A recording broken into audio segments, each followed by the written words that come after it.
ርብቃ እርጉዝ እንደሆነች ጓደኛዋ ነገረችው። እሱ ምን ብሎ ነበር የደነገጠው? የአንገት ሀብሉ ከአንገቱ ላይ ሲፈታ ርብቃ ያለችውን ነገር አስታወሰ። እናቱንም ይህን ነገር ያደረሽው አንቺ ነሽ ብሎ ጠይቋታል። እዩም የሚያደርገው ነገር ግራ ያጋባል። እናቲቱ ወይንስ እዩ? ማን ነው ርብቃን የያዛት? ማን ነው ርብቃን እንደዚህ እያሰቃያት ያለው? ከጎኑ ተቀምጠው አዛኝ መስለው ጓደኛ መስለው እሱን በጣም ትልቅ ጉዳት እየጎዱት ነው። አቤል አሁን ላይ በጣም ትልቅ ችግር ነው። ርብቃ እርጉዝ እንደሆነች ካወቀ በኋላ ደግሞ የባስ ነገሮች በጣም ከፍተዋል ማለት ነው። ሰላም ውድ የተከበራችሁ የቻናሌ ተከታታዮች እንዴት ናችሁ? ከኔ ጋር ሁሉ ሰላም ነው። ሰላማችሁ ይብዛልኝ ባላችሁበት ውድ ቤተሰቦቼ። ለቻናሌ አዲስ ከሆናችሁ ሰብስክራይብ አድርጋችሁ ቤተሰቡኑ፣ ነባሮች እንኳን በሰላም መጣችሁ ብያለሁ። ውድ ቤተሰቦቼ ተወዳጁ የርብቃ ድራማ በተለመደው ሰዓት ተለቋል። እጅግ በጣም አወዛጋቢና አስደንጋጭና ግራ አጋቢ ነገር ተፈጠረ። ይህ ማወዛጋቢው ነገር የቤት ሰራተኛዋም እህቴ ጋ ብላ ወጥታ ከበፊት ከአቤል ፍቅረኛ ጋር አሁን ላይ የእዩ ፍቅረኛ የሆነችው ጋር ተገናኝታ ብዙ ነገሮችን አደረገች። መድኃኒት ሰታት የርብቃን ልጅ እንድትገለው ተነጋግረው ነበር ወደ ቤት የመጣችው። ወደ ቤትም ስትመጣ ርብቃ እንደጠፋችና ርብቃ ቤት ውስጥ እንዳልሆነች ነበር የሰማችው።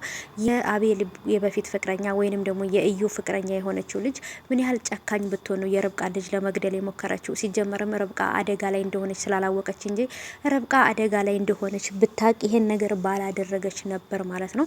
እና ውዶቼ ነገሮች አወዛጋቢ ናቸው። ርብቃም ለአቤል ይሄ ሀብል አንገት ላይ ከተፈታ እኔ ችግር ላይ ነኝ ማለት ነው፣ ከዚህ በፊት እናቴና አባቴ እንደዚህ ነበር የሚያደርጉት እያለች በጣም ነበረ ያሳዘነችኝ ማለት ነው። እሱም ደግሞ ይሄ ሀብሉ ከአንገቱ ላይ ሲፈታ እየጠረጠረው ነገር ይሄን ነገር ነበር። ትክክልም ደግሞ ርብቃ ችግር ውስጥ ናት። ስለዚህ እሷን እንደምንም ብሎ ለማግኘትና ካለችበት ነገር ለማውጣት ይሞክራል ብዬ አስባለሁ። በእርግጥ አንዳንድ ጊዜ ያሰብናቸው ነገር ሳይሆን ያላሰብናቸው ነገር ሲሆን ሁሉም ነገር ያስደነግጣል። ግን ደግሞ ምንም ነገር ቢሆን እኛ ጠንካራ ከሆንና በጥልቀት ነገሮችን ካየን ያ ሰው ምንድነው ያደረገው ወይም ምንድነው የደረሰበት፣ ማን ነው ይሄን ያደረገው የሚለው ነገር ማወቅ አያቅተንም። እዩም እዛ ጋር ከባድ ነገር እያደረገ ነው። እናቲቱም እንደዛው። ርብቃን ያገተቻት የአቤል እናት ናት ወይንስ ደግሞ እዩ ነው? የቤት ሰራተኛዋም ሌላ ታሪክ ውስጥ ናት ያለችው። ከነሱ ጋር አብራ ተባብራ ሌላ መጥፎ ነገር እየሰራች ነው። የአቤል እናት ጋር ተግባብታ ሌላ መጥፎ ስራ ውስጥ ገብታለች። ሌላ ሁለተኛ ደሞዝ እንዲከፈለኝ ብላ ሌላ ችግር ውስጥ ገብታለች።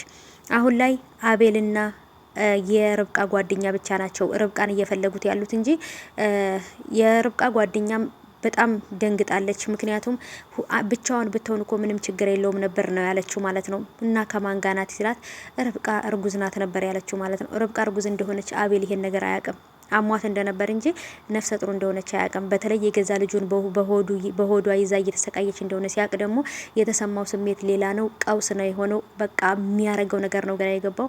ርብቃም ትገኛለች። ሁሉም ነገር ደግሞ እውነቱ ይወጣል ብዬ አስባለሁኝ። ርብቃን ምን እናገኛለን ብለው ነው ያገቷት? እኔ ግን ሳስበው ግን ርብቃን ያገታት እዩ ወይንስ ደግሞ የአቤል እናት? እኔ ደግሞ የአቤል እናት ናት ብዬ ነው የማስበው። የአቤል እናት ወረቀቱን አልፈረምም ስላለቻትና እኔና አቤል አንፋታም ስላለቻት ቤቱም ደግሞ በሷ ስም ስለሆነ በግዴታ አስፈርማ ቤቱን በስሟ ልታስመልስና ፍቹንም ደግሞ በግዴታ ልታደርግ ያሰበች ይመስለኛል። ምክንያቱም እዩ የሚፈልገው አንድ ወረቀት አለ። እሱንም ወረቀት ደግሞ ርብቃ ስላለያዘችውና ርብቃ ቦታውን ስለማታቅ በዚህ ነገር አልጠረጥረውም። የአቤል እናት ግን ይሄን ነገር የምታደርግበት ሁለት ምክንያት አላት። አንደኛ አቤልና ርብቃ እንዲፋቱ ስለምትፈልግና ሁለተኛ ደግሞ የቤቱ ስም በርብቃ ስለሆነ ቤቱን ማስመለስ ስለምትፈልግ ሊሆን ይችላል። ሁለተኛ ደግሞ አቤልና እሷን በግዴታ ለማፋታት ይመስለኛል።